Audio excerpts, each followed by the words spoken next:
làm clip này thì gửi cho bác ở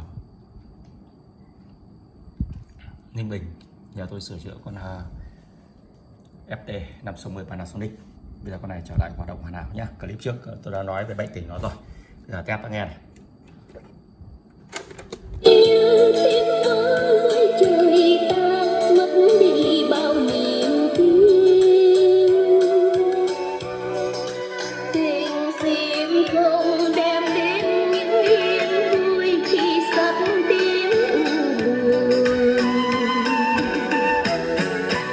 Chuyện năm trước ở đây có một nàng chiều chiều ra hái sim,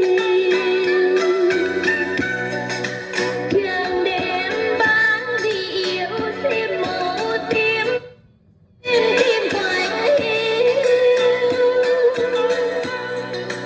mùa đông xa nghe số đến ở đêm trách sao cho khỏi rét. Nàng yêu sim yêu thắm thiết say mê yêu sắc tim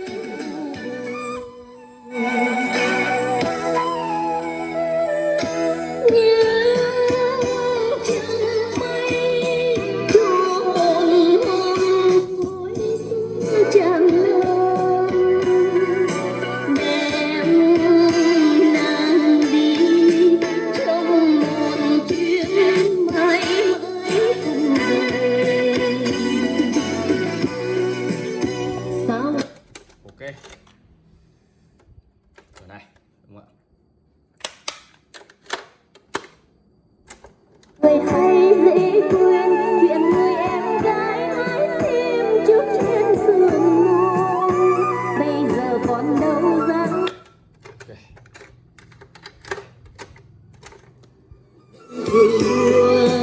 tiếng nói ngọt. Ok, radio. Thôi, radio chẳng lên nữa.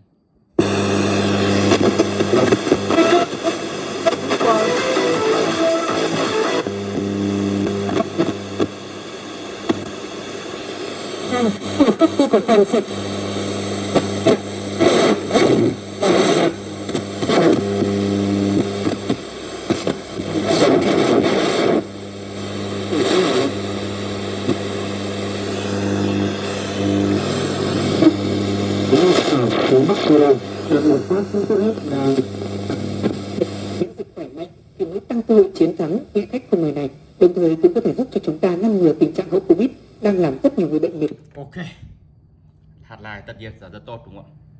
Ổn định, bao giờ máy nó ổn định em chào bác.